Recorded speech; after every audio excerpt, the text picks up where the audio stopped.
Praful, can you please make it live so that? Namaskar, very good afternoon. My name is Rajat. On behalf of Sri Aurobindo Society and Health Science, I welcome all of you in today's webinar. Today we have with us Major Praveen Singh, Director of Cardinal Warriors, Raipur, Chhattisgarh. He was commissioned in 1996 in Indian Army as officer of Officer Training Academy, Chennai, as Best Cadet commissioned in Regiment of Artillery. He established the first private military school of Chhattisgarh at Durg Confluence Military Academy, for which he was awarded Leadership Award for being a pathfinder in private military school in India in 2018. So, sir, I would like to welcome you. Please come up and share your experience about your Sainik school and like how to, sports and games. Yeah, challenges you Thank had you in very school much. and residential. Please share your experience. Thank you very much, dear. Yeah. Firstly, I'd like to tell you he has already given the brief introduction, and I will like to touch upon the Sainik schools with which I have been associated after leaving my color service in Army. So, if you go for the history, तो पहला India का सैनिक school was established in 1935. That is pre-independence era. तो जब हम आजाद नहीं हुए थे उस वक्त ही सेंट्रल हिंदू एजुकेशनल सोसाइटी इन्होंने 1935 में पहला सैनिक स्कूल खोला था और उसका मकसद था, जैसे सारे सैनिक स्कूलों का मकसद होता है कि बच्चों को ट्रेन करके हम फौज में अफसर बनाएं। और 1935 के समय जो चैलेंज था, जितने हमारे फौज में जवान थे वो सारे हिंदुस्तानी थे, इंडियन थे, और जितने ऑफिसर कैडर थे वो सारे अंग्रेज थे, बाहर से आए हुए ब्रिटिश लोग थे। तो ये जो स्कूल जो बना था 1935 में, इसका बेसिक जो एम था, जो मोटिवेशन करना चाहते थे वो बच्चों को कि अपनी जो फौज है उसमें हमारे जवानों के ऊपर हमारे ऑफिसर्स या हमारे अधिकारी भी इंडियंस हों, क्योंकि फौज एक ऐसा ऑर्गेनाइजेशन है, it is HR rich organisation, और यहाँ ऑफिसर और मेन की जो कनेक्ट है, बॉन्डिंग है, यही बेसिकली सेना की सबसे बड़ी ताकत है। मशीन्स, वेपन्स ये बाद में आते हैं, सबसे पहली ताकत जो सेना की है वो इसके मोटिवेटेड वर्कफोर्स है, ये इनके अधिकारी हैं जो इनको जवानों के साथ रहते हैं, इनको मोटिवेट करते हैं, and it they are part of a family.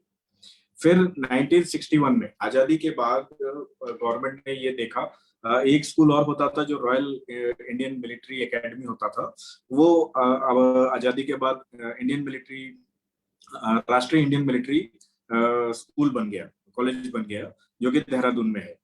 लेकिन 1961 में गवर्नमेंट ने एक स्कीम लाई जिसमें उन्होंने एक सैनिक स्कूल सोसाइटी का गठन किया, जो कि डिफेंस मिनिस्ट्री के अंडर में आती है, और इनका काम था कि आरआईएमसी जैसे यदि पूरे देश के बच्चों को एक साथ लाती थी या नेशनल सेंट्रल लेवल का एक स्कूल हुआ, तो सैनिक स्कूल सोसाइटी ने हर स्टेट में अपने एक एक स्कूल खोलने शुरू किए, जिसमें कि सेंटर और स्टेट की पार्टनरशिप होती थी। लेकिन आज इतने सालों के बाद में भी हर स्टेट में आज सैनिक स्कूल नहीं है। जैसे मेरे पास लिस्ट है, इसमें कम से कम 7 या 8 स्टेट्स हैं या और यूनियन टेरिटरीज हैं जिसमें आज भी एक भी सैनिक स्कूल नहीं है। और सैनिक स्कूल में बेसिकली प्रॉब्लम ये रहती है कि सेंटर स्टेट पार्टनरशिप होने के कारण इसमें जो रेड टेपिज्म की वजह से डिले होते हैं, कभी लैंड के अलॉटमेंट में, सिलेक्शन में, और कई अदर बॉटलनेक्स हैं जिसकी वजह से सैनिक स्कूल खोलने में बड़ी परेशानी होती है। तो एक पार्लियामेंट्री कमेटी की रिपोर्ट बनी जो कि शायद 2012 में पार्लियामेंट में टेबल की गई थी। तो उसमें पार्लियामेंट्री कमेटी ने ये एडवाइस किया कि सैनिक स्कूल जो हैं, ये सैनिक स्कूल स्टेट और सेंटर के पार्टनरशिप के बजाय निजी भागीदारी से चलाए जा सकते हैं। प्राइवेट एनजीओज को इसके लैंड के इंफ्रास्ट्रक्चर की जिम्मेदारी दी जा सकती है। तो ये पार्लियामेंट्री कमेटी के रिपोर्ट के ऊपर वैसे आपको जानकारी के लिए ये भी बता दूं कि हमारे बगल के स्टेट महाराष्ट्र में आज तकरीबन 20 साल से हर डिस्ट्रिक्ट हेडक्वार्टर में एक स्टेट गवर्नमेंट स्पॉन्सर्ड सैनिक स्कूल चल रहा है, और ऐसे प्राइवेट कम से कम 35 सैनिक स्कूल्स हैं जो 32 बॉयज के लिए हैं और 3 सैनिक स्कूल महाराष्ट्र के गर्ल्स के लिए हैं। तो जो पार्लियामेंट्री कमेटी की रिपोर्ट थी, उस रिपोर्ट के ऊपर एक्ट करते हुए अभी अभी आपने देखा होगा कि बजट में गवर्नमेंट ने 100 न्यू सैनिक स्कूल्स की घोषणा की है, जो कि प्राइवेट एनजीओस के पार्टनरशिप से या प्राइवेट एनजीओस के लैंड एंड इंफ्रा के ऊपर चलेंगे। और लेकिन ये सैनिक स्कूल सोसाइटी के अंडर में होंगे, उनकी गाइडलाइंस के हिसाब से, और उनके जो पैरामीटर्स हैं उनको फुलफिल करने पे ही एनजीओ को ये सैनिक स्कूल चलाने की रिस्पॉन्सिबिलिटी दी जाएगी। महाराष्ट्र के सैनिक स्कूल गोंदिया में एक मैंने को मौका मिला काम करने का फौज के बाद, और यहाँ काम करने के दौरान मैंने रियलाइज किया कि ये एक तरह से मेरा पैशन सा बनता जा रहा है। बिकॉज इसमें जो हम बच्चों के साथ इंटरेक्ट करते हैं, उनको मोटिवेट करते हैं, जैसे हमारे फर्स्ट बैच में कुछ लड़के गए जो आज ऑफिसर्स हैं आर्मी में, तो फर्स्ट बैच के लोग हमारे आईआईटीज में गए, और नीट या मेडिकल में भी हमारे फर्स्ट बैच के ही बच्चे गए। तो जिस जगह पे गोंदिया जो जगह है वो विदर्भ में आती है, और ये काफी बैकवर्ड एरिया है, और जो हमारे यहाँ जो बच्चे आए थे फर्स्ट बैच में या उसके बाद भी, उनका जब वो एंट्री करते थे स्कूल में तो बिल्कुल गांव से या मराठी मीडियम से वो आया करते थे, और उसके बाद के जो उनके ट्रांसफॉर्मेशन होते थे वो मुझे मुझे खुद भी चकित कर देते थे कि इतना ट्रांसफॉर्मेशन एक बच्चे में कैसे आ सकता है। तो बेसिकली, और दूसरा एक और एस्पेक्ट जो मैंने वहां पे नोटिस किया कि स्पोर्ट्स एंड गेम्स ये सब की सुविधाएं देने के कारण आज स्थिति ये है कि महाराष्ट्र की कोई भी स्पोर्ट्स की टीम बिना उस मिलिट्री स्कूल के बच्चे के नहीं बनती है। तो ये बेसिकली चीजें कई चीजों की तरफ हमारा ध्यान केंद्रित करती हैं कि शायद बाकी स्कूलों में हमारे खेल की सुविधा दी तो जाती है लेकिन खेलने का मौका नहीं दिया जाता। शायद आप देखेंगे कि किसी भी स्कूल के टाइम टेबल में गेम्स पीरियड हमारा सबसे लास्ट का होता है, जब दोपहर के 2 बजे धूप एकदम तेज होती है, छुट्टी होने से पहले लास्ट पीरियड बच्चे गेम्स के मैदान में आते हैं। जबकि मैं सोचता हूँ कि होना उल्टा चाहिए, बच्चों को खेलने में बहुत मन लगता है, बच्चों को पहला पीरियड खेलने देना चाहिए। आज हम योगा करते हैं, रनिंग करते हैं, कुछ भी करते हैं तो हम खाली पेट जाते हैं। दोपहर के लंच के बाद गेम्स या स्पोर्ट्स या योगा इस तरह की एक्टिविटी नहीं की जा सकती। तो ऐसी कई छोटी छोटी खामियां हैं जो कि हम देखते हैं ठीक की जा सकती हैं, सुधारी जा सकती हैं, इसके ऊपर ध्यान दिया जा सकता है। सैनिक स्कूल में एक और चीज मेरे देखने में आई कि जो हमारे पास बच्चे रहते हैं वो रेजिडेंशियल स्कूल में रहने के कारण मॉर्निंग में पीटी, इवनिंग में गेम्स, और उनके पूरे साल भर का जो हम रूटीन है उसमें हर गेम्स में हर किसी को पार्टिसिपेट करा देते हैं। तो इससे कई फायदे होते हैं, जैसे वो क्रॉस कंट्री दौड़ते हैं या दौड़ते भागने से जो फिजिकल फिटनेस उनकी आती है, उससे उनके कई मेंटल ब्लॉक्स जो हैं वो ब्रेक होते हैं। यूजुअली आप देखेंगे कि इस तरह के रेजिडेंशियल और स्कूल जहाँ पे आप फिजिकली इनको चैलेंज करते हैं, एक दूसरे के अगेंस्ट में कॉम्पिटिट करते हैं, तो बच्चों के अंदर का सेल्फ कॉन्फिडेंस, बच्चों की पर्सनालिटी और बच्चों के सोचने के ढंग में बहुत बड़ा अंतर आता है। जैसे आपको चूंकि मुझे 30 मिनट का समय दिया है तो मैं इसको एक स्टोरी के माध्यम से भी आपने को समझाने की कोशिश करूंगा। तो मेंटल ब्लॉक्स बेसिकली होते क्या है और उसको तोड़ने का तरीका क्या है। जैसे हम लोगों ने ज्वाइन किया था एकेडमी जब अपनी ट्रेनिंग के दौरान, तो पहले हफ्ते में ही हम जब सेटल भी नहीं हुए थे तो हमें बताया गया कि करे हमको 14 किलोमीटर दौड़ करके जाना। तो पहले सुनते ही आधे लोग जो जिन्होंने फौज देखी नहीं थी या सिविल बैकग्राउंड से थे, तो उनका पहला रिएक्शन था कि इट इज इम्पॉसिबल, हो ही नहीं सकता कि कोई भी आदमी 14 किलोमीटर दौड़ सकता है।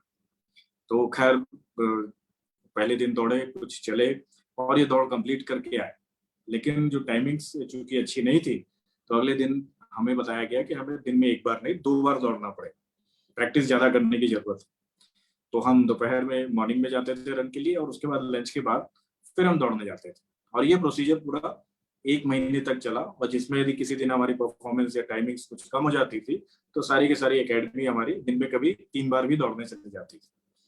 फाइनली 1 महीने के बाद जो फाइनल क्रॉस कंट्री इवेंट हुआ उसमें कंप्लीट एकेडमी 50 to 55 मिनट्स में क्लोज हो गई। तो मतलब सारी एकेडमी ने एक मेंटल ब्लॉक हटा और एक फिजिकल फिटनेस का हमने पायदान तय किया। ये तो पहले ही शुरुआत थी।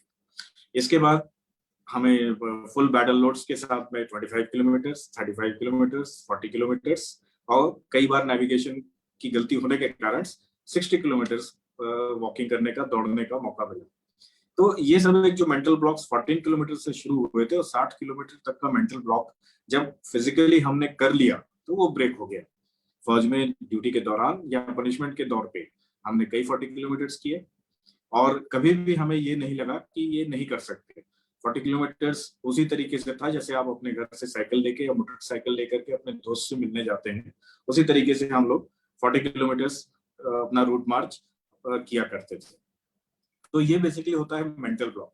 और मेंटल ब्लॉक टूटता है जिस चीज के प्रति आपकी ये नेगेटिव थॉट है कि ये हो नहीं सकता, उसको करने के बाद, और उसको बाय हुक बाय क्रुक या बेसिक डिसिप्लिन से हमको उस चीज को कराना जरूरी होता है। कोई बच्चे होते हैं जिनका ये सोचना होता है कि हम मैथमेटिक्स नहीं कर सकते, किन्हीं को अपने स्पोकन इंग्लिश में डाउट्स रहता है। तो ये जो सेल्फ डाउट है, यही बेसिकली आपके मेंटल ब्लॉक्स है।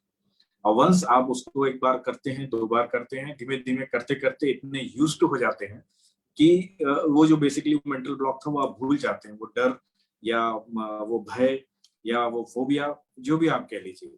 तो बेसिकली ये सब कुछ तोड़ने में सैनिक स्कूल में जो हमारा करिकुलम है, जो हमारा रूटीन है, वो बहुत काम आता है।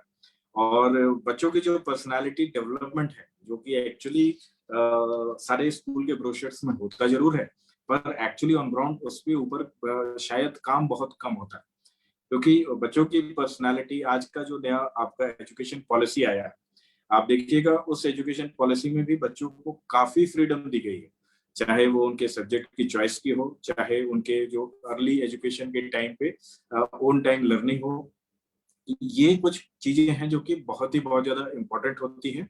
और जो पुराना एजुकेशन सिस्टम था उसमें हम पांचों उंगलियों को बराबर मान के चलते थे और एक ही पैरामीटर से जज करते थे। तो जरूरी नहीं है कि हर आदमी जो है फौज में ही जाएगा या सोल्जर बनेगा। जरूरी नहीं है कि हर कोई डॉक्टर बन सकता है, इंजीनियर बन सकता है।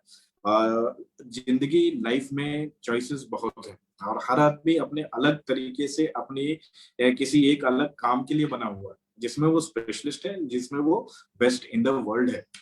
तो वो सब चीजें जो है हमको पहचाननी होती है, उनकी क्या खासियत है और कहाँ जो कमजोरियां हैं जिसको हमको इम्प्रूव करने की जरूरत है। ये रेजिडेंशियल स्कूल में बेसिकली हमको पूरा मौका मिलता है कि बच्चे हमारे साथ 24 घंटे रहते हैं, उनकी सारी रूटीन्स हमारे हाथ में होती है।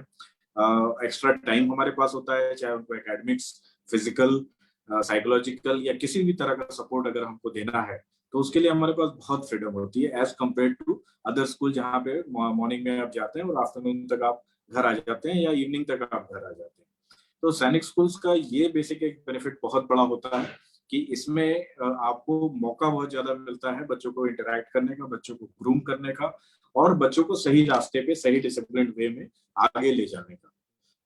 साथ ही साथ सैनिक स्कूल में जो एक्स आर्मी ऑफिसर्स रहते हैं, जवान रहते हैं, उनके माध्यम से बच्चों को जो हम मोटिवेशनल स्टोरीज बताते हैं, जो उनको एक रूटीन में सेट होकर के जीना सिखाते हैं, वो काफी इंपॉर्टेंट होता है कि वो उसका एक लाइफ चेंजिंग अपॉर्चुनिटी होती है जो सैनिक स्कूल में हम हैबिट्स डलवाते हैं। आज भी मेरे बच्चे मिलते हैं जो कि स्कूलिंग मेरे ख्याल से 5 या 10 साल पहले खत्म कर चुके हैं, बट आज भी वो बताते हैं कि सर मैं अभी भी मॉर्निंग 5 o'clock उठता हूँ, I go for a small run, then I come back, I read the newspaper. जो रूटीन हमने इनका जो सेट किया था, ये लाइफ के लिए बेसिकली ये रूटीन इनका सेट हो जाता है। और this I think is something which is very important for anyone. आज के जो टेक्नोलॉजिकल एडवांसेस आप देख रहे हैं, जो कॉम्पिटिशन्स आप देख रहे हैं, उसके उसके कॉन्सेप्ट में भी एज ए एजुकेटर से यदि आप हमसे पूछिए कि आज से 10 साल बाद जो आप चीजें आज पढ़ा रहे हैं वो क्या उतनी वैल्यू रखेंगी? क्योंकि पहले एजुकेशन होता था एक नॉलेज के लिए, आज नॉलेज आपके इंटरनेट के ऊपर है, नॉलेज इज एवरीवेयर। अगर आपको उसको निकालना आता है, आप उसको ढूंढना जानते हैं, तो आप उस नॉलेज को ढूंढ करके क्रिटिकली इवैल्यूएट करके चीजों को आप समझ सकते हैं। तो ऐसी सिचुएशन में अगले 5 साल या 10 साल बाद सिचुएशन क्या होगा, वर्ल्ड कैसी होगी, इसके बारे में हम खुद भी कुछ प्रेडिक्शन नहीं कर सकते। क्योंकि जो चेंजेस हमने अभी तक देखे हैं, ये चेंजेस उसके 10 गुना ज्यादा तेजी से अब आगे आने वाले समय में आएंगे।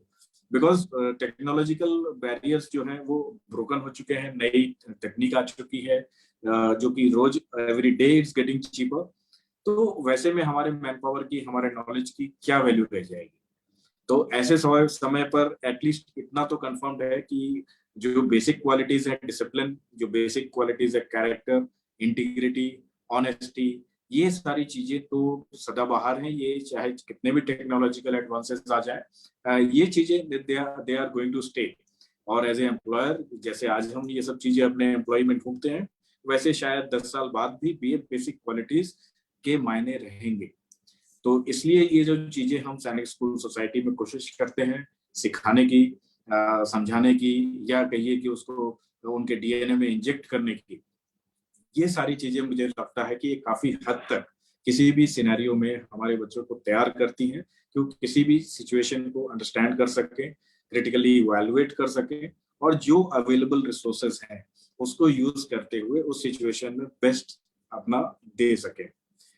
इसके साथ और जो हमारी क्वालिटीज आती हैं वो ऑर्गेनाइजिंग एबिलिटीज एंड लीडरशिप, जो कि फौज में सिलेक्शन के दौरान एसएसबी इंटरव्यू में एक्सेस किया जाता है, और उसको OLQs कहा जाता है, that is officer like qualities. तो ये जो ऑफिसर लाइक क्वालिटीज है, इनके बारे में हम अवेयरनेस चलाते हैं सैनिक स्कूल में, कि कोई शब्द तो उनके लिए ये कोई नया ना रह जाए, ये इनके जिंदगी में उतरे। और जो ऑनेस्टी, इंटीग्रिटी, टेकिंग रिस्पॉन्सिबिलिटी, ये जो कैरेक्टरिस्टिक ट्रेट्स हैं, लीडिंग बाय एग्जांपल, किसी को यदि आप लीड कर रहे हैं तो अपने पर्सनल एग्जांपल आपके इतने हाई लेवल के रहे कि आपके सबॉर्डिनेट्स को वो फॉलो करने में आसानी हो, और वो उस लाइन पे, सही लाइन के ऊपर दिशा और दशा ऑर्गेनाइजेशन की तय कर सके।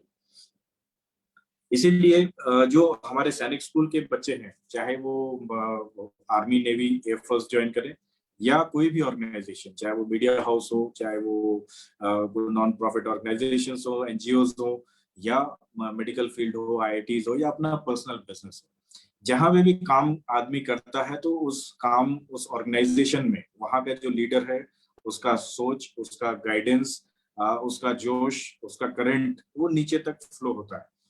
तो जो सैनिक स्कूल के बच्चे हैं जिनको हम ये सब ट्रेनिंग देते हैं, वो किसी भी फील्ड में जाए, वो किसी भी फील्ड में as a head, as a leader, organisation को सही दिशा और दशा तय करने में बहुत अहम रोल प्ले करते हैं। एकेडमिक्स, यस, एकेडमिक्स हमारे पास अच्छे टाइम रहते हैं, हमारे पास अच्छे से अच्छे स्टाफ रहते हैं, तो एकेडमिक्स के ऊपर भी हमारा उतना ही फोकस होता है।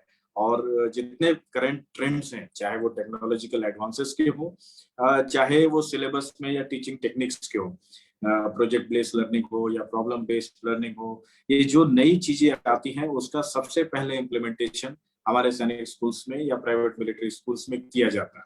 तो बेसिकली हम एक होलिस्टिक डेवलपमेंट, जो कि यूजुअली बहुत कॉमन शब्द है सारे स्कूल के ब्रोशर्स में, बट ऑन प्रैक्टिकली ये चीजें हम अपना इम्प्लीमेंट करते हैं। और इसमें हमारी कोशिश ये होती है कि जो बच्चा है वो सिर्फ एक डिग्री लेकर ना जाए, एक सर्टिफिकेट लेकर के ना जाए, वो पूरी एक पर्सनालिटी लेकर के जाए, और कल की डेट में ऐसा जिस भी फील्ड में वो काम करे वो अपना बेस्ट दे पाए, बेस्ट गाइडेंस दे पाए अपने स्टाफ को, अपने ऑर्गेनाइजेशन को। और उसके जो अचीवमेंट्स हैं, definitely we feel very proud of it, कि आज जितने भी सैनिक स्कूल्स हैं, उन सैनिक स्कूल्स के alumni are doing very well. Most of them are in army, navy या एयरफोर्स, क्योंकि बेसिक मकसद किसी भी सैनिक स्कूल का या मिलिट्री स्कूल का होता है कि हम मोटिवेट करें कैडेट्स को कि वो आर्मी, नेवी या एयरफोर्स ज्वाइन करें। हम उसके लिए उनको ट्रेन भी करते हैं। सर्विस सिलेक्शन बोर्ड का जो इंटरव्यू, जिसको कि वर्ल्ड में टफेस्ट इंटरव्यू कहा जाता है, 4 दिन का इंटरव्यू होता है, उसके लिए भी हम अपने कैडेट्स को अच्छे से समझाते हैं, सिखाते हैं, और उसके बारे में जो उसके टेक्निक्स हैं वो भी हम उसको सिखाते हैं। तो this is what I wanted to talk to you all today regarding the Sainik schools. इसमें एक और चीज मैं आप लोगों को एक्सप्रेस करना चाहूंगा कि जो सैनिक स्कूल में मैंने बताया मेंटल ब्लॉक्स हम ब्रेक करते हैं, तो मेंटल ब्लॉक्स ब्रेक करने के बाद एक बिलीफ सिस्टम का भी हम उसके दिमागों में या उसके दिल में या उसके सोल में कोशिश करते हैं कि वो हम जगा सके। वो चीज होती है बिलीफ सिस्टम। बिलीफ सिस्टम कि मैं सबसे बेस्ट हूँ, बिलीफ सिस्टम कि मैं ये चीज कर सकता हूँ, बिलीफ सिस्टम कि जो मेरे साथ के बडीज हैं या जो मेरे साथ के स्टूडेंट्स हैं, मेरे कोर्समेट्स हैं, they are better than me, मैं अपने से ज्यादा उनके ऊपर भरोसा कर सकता हूँ। तो ये जो एक कामरेडरी या ब्रदरहुड की जो हम भावनाएं सिखाते हैं, तो वो भावनाएं आगे चल के उसको लाइफ में एज ए टीम वर्कर काम करने में बहुत मदद करती है। और ये बिलीफ सिस्टम ही बेसिकली एवरीथिंग है। यदि आप बुद्धा की बात सुनेंगे तो उन्होंने कहा था कि mind is everything, what ever you think you become. दिमाग ही आपका सब कुछ है, and everything is in the mind. तो अगर आप दिमाग में सोचते हैं कि ये पर्वत को मैं चढ़ सकता हूँ, इसको मैं पार कर सकता हूँ, ये बाधा के आगे जा सकता हूँ, तो definitely you can do it. लेकिन ऑन द कॉन्ट्रेरी, अगर आपके मन में थोड़ा सा भी डाउट है कि ये काम आपसे शायद ना हो पाए या आप नहीं कर पाएंगे, तो यू आर अगेन 100% करेक्ट, आप नहीं कर पाएंगे। जस्ट बिकॉज आपके दिमाग में कहीं किसी कोने में एक अंधकार छाया हुआ है कि नेगेटिव थिंकिंग है कि आप ये काम नहीं कर पाएंगे।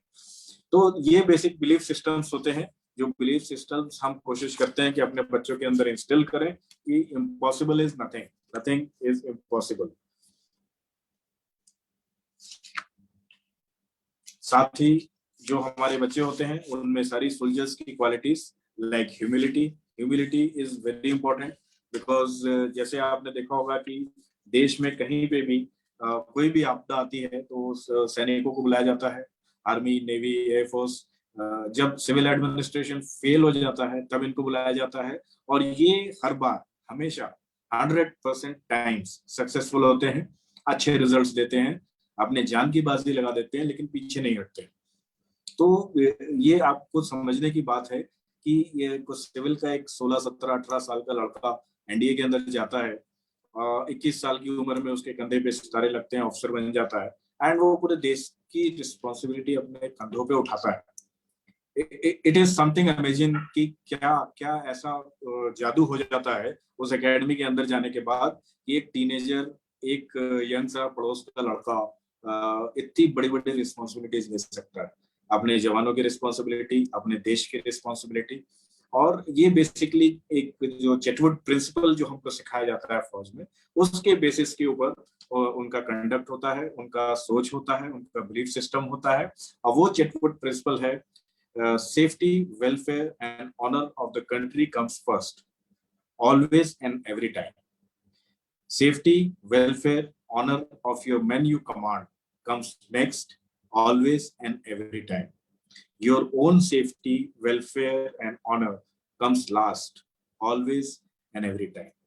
तो जो सेल्फलेसनेस है, जो सोल्जर्स की क्वालिटी होती है कि वो कोई भी बड़े से बड़ा काम कर जाता है, बड़े से बड़ा बलिदान दे देता है, लेकिन वो सेल्फलेस रहता है। उसकी कोई अपेक्षा ना देश से ना किसी और से होती है कि मुझे तालियां मिलेंगी, मुझे मेडल्स मिलेंगे। जी नहीं, वो एक सेल्फलेस सेवा करता है जो कि उसको सिखाया गया है कि ये तुम्हारी ड्यूटी है। तो बेसिकली ये जो सोल्जरली क्वालिटी होती है कि कहीं हम छोटे से छोटा भी अचीवमेंट्स लेते हैं तो we start feeling very proud, अपने आप को बहुत प्राउड फील करते हैं हम उसके ऊपर। हमें घमंड होता है, हमें अहंकार होता है कि तुमसे बेटर हूँ या I am better than everyone else. ये अहंकार की भावना एक सोल्जर के अंदर नहीं आती। सोल्जर हर काम को, हर बाधा को अपनी ड्यूटी, अपनी रिस्पॉन्सिबिलिटी समझ करके करता है, और यही सारे गुण सोल्जर्स के हम कोशिश करते हैं कि हमारे सैनिक स्कूल के स्टूडेंट्स में, चाहे वो लीडरशिप हो, चाहे वो उनके स्ट्रॉन्ग बिलीफ सिस्टम्स हो, चाहे वो उनकी सोल्जरली बिहेवियर हो, उनका टर्नआउट हो, उनका डिसिप्लिन हो, ये सारी चीजें हम एक स्टूडेंट्स के अंदर इंस्टिल कर सकें, तो उसके वर्दी के लिए प्राइड आए, और कल की डेट में जब वो बाहर समाज में जाए तो वो एक आइडियल लीडर बने, अपने पर्सनल अच्छे काम के पर्सनल एग्जाम्पल से लीड करे, जिससे कि बाकी लोग भी उनको फॉलो करें, और इसमें एक आइडियल सिटीजन ऑफ इंडिया वो बन के दिखाए। अभी रिसेंटली आप लोगों ने देखा होगा कि 100 सैनिक स्कूल्स जो हैं सैंक्शन किए गए हैं बजट में, which will be coming with the cooperation with the NGOs, private NGOs. और इसके बारे में मैं बताऊंगा कि छत्तीसगढ़ में जब हमारा प्राइवेट सैनिक स्कूल चल रहा था तो उसमें एक स्टडी हुई थी और मुझे बुलाया गया था दिल्ली। इसी स्कूल के ऊपर स्टडी करके ये प्रोजेक्ट रिपोर्ट आज से 4 साल पहले ऑनरेबल प्राइम मिनिस्टर, ऑनरेबल रक्षा मंत्री निर्मला सीतारमन थी उस वक्त, तो उन्होंने इसके ऊपर एक प्रोजेक्ट रिपोर्ट मंगाई थी। वही प्रोजेक्ट रिपोर्ट आज की तारीख में इम्प्लीमेंट हो रही है। और इस बेसिक प्रोजेक्ट का जो इंटेंशन है या जो उसका सोच है वो ये है कि कई जगह जो जहाँ सैनिक स्कूल नहीं है, जैसे नॉर्थ ईस्टर्न स्टेट्स हैं, जम्मू एंड कश्मीर है, कोस्टल एरिया ऑफ साउथ है, यहाँ पे सैनिक स्कूल नहीं है। तो इन एरियाज में बेसिकली वो एनजीओ के साथ में उस पॉपुलेशन को कवर करना चाहती हैं, ताकि वहां के लोगों को मोटिवेट करके आर्म्ड फोर्सेस में लाया जा सके और regional imbalances in the officer cadre ना हो। रीजनल इम्बैलेंस इन ऑफिसर कैडर का कहने का मतलब हुआ कि हर जगह से हर स्टेट के रिप्रेजेंटेशन हो इंडियन आर्म्ड फोर्सेस में, कि लोग मणिपुर के और नागालैंड के लोग भी ऑफिसर्स में आए, साउथ के भी आए, उतने ही नॉर्थ के एंड जम्मू के भी आए। तो इस इंटेंशन के साथ में ये 100 सैनिक स्कूल्स का जो प्रोजेक्ट किया गया है, जिसमें प्राइवेट एनजीओ के साथ में पार्टनरशिप के साथ गवर्नमेंट ऑफ इंडिया इसको इम्प्लीमेंट करना चाहती है। तो मेरी तरफ से बहुत बहुत बधाई है प्राइम मिनिस्टर नरेंद्र मोदी जी को कि हमने जो प्रोजेक्ट रिपोर्ट भेजी थी वो तकरीबन 50 सैनिक स्कूल आइडेंटिफाई किए गए थे कि जिस बेल्ट में सैनिक स्कूल नहीं है वहां हमको लगता था कि शायद 50 सैनिक स्कूल से काम हो जाएंगे, लेकिन हमको सैंक्शन आज की तारीख में 100 सैनिक स्कूल्स मिले हैं।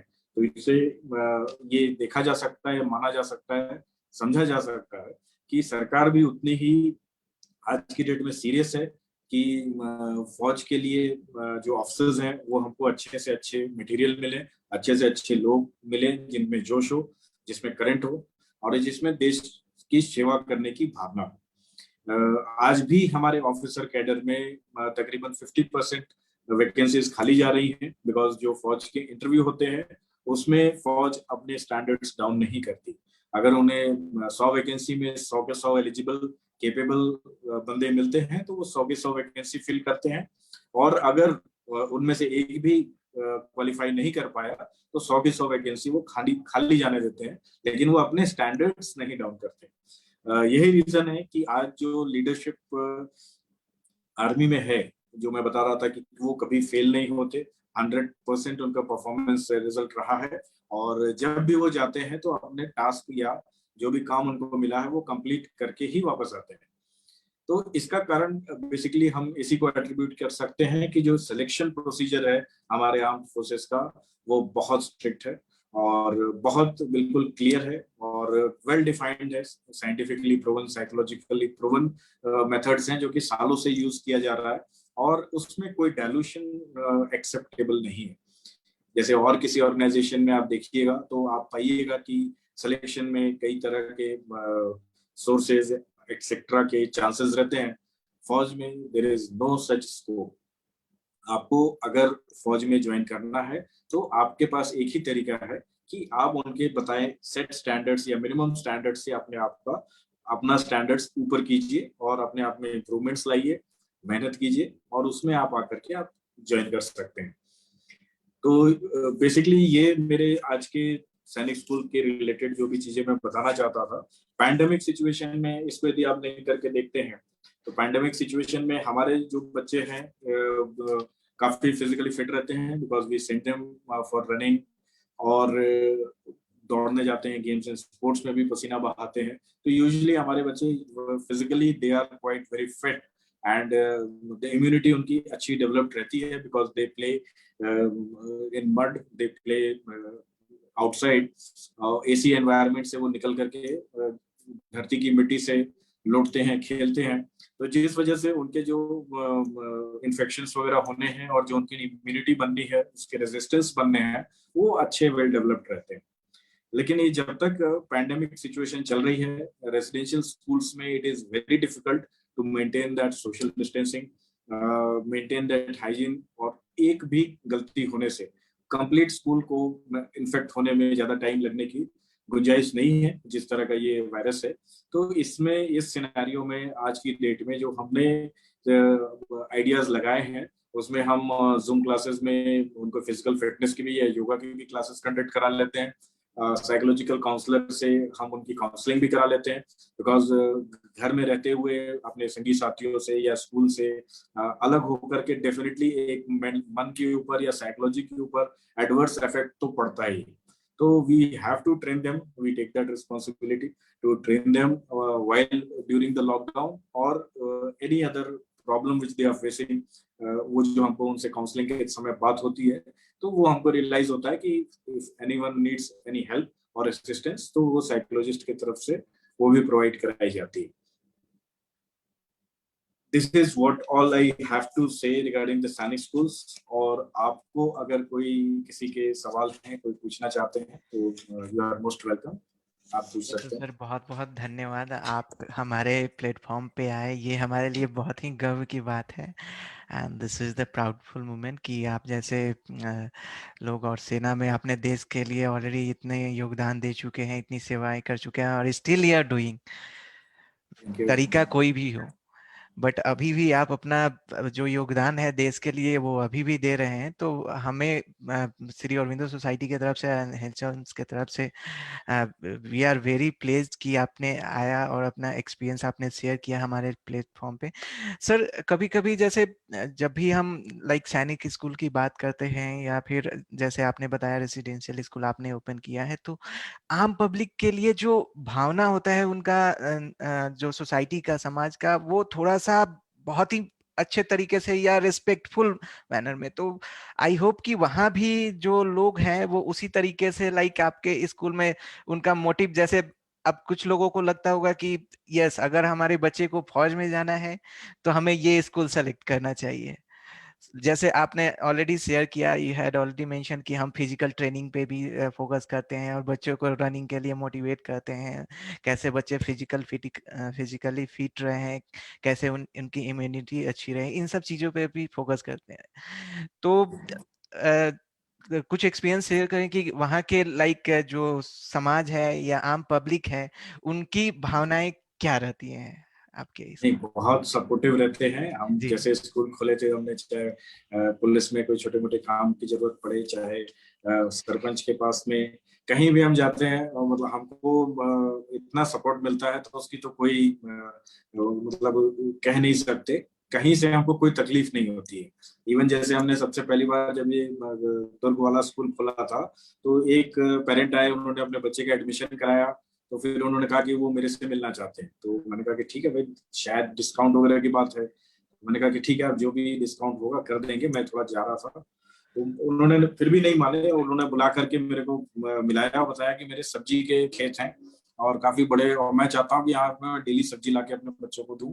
जितने भी बच्चे हैं वो हमारे खेतों की सब्जियां खाएं और हमारे मित्र हैं वो उनके यहाँ से दूध आप चाहें तो, मतलब इस तरह का सपोर्ट देते हैं जो कि आप सोच भी नहीं सकते।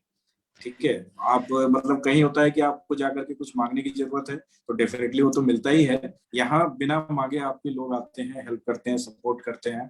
और ये कि ये बहुत ही पॉजिटिव लगता है, बहुत अच्छा लगता है। सर जैसे अभी इंटरनेशनल वीमेंस डे आ रहा है 8th को, तो कुछ हमारे ऑडियंस का क्वेश्चन है कि एक गर्ल कैसे अप्लाई कर सकती है सैनिक स्कूल में एडमिशन के लिए। बहुत बहुत अच्छा सवाल किया। ये पॉइंट मेरा लेक्चर का था जो मैंने मिस कर दिया। अभी तक क्या था कि गर्ल्स का एंट्री नहीं था सैनिक स्कूल में।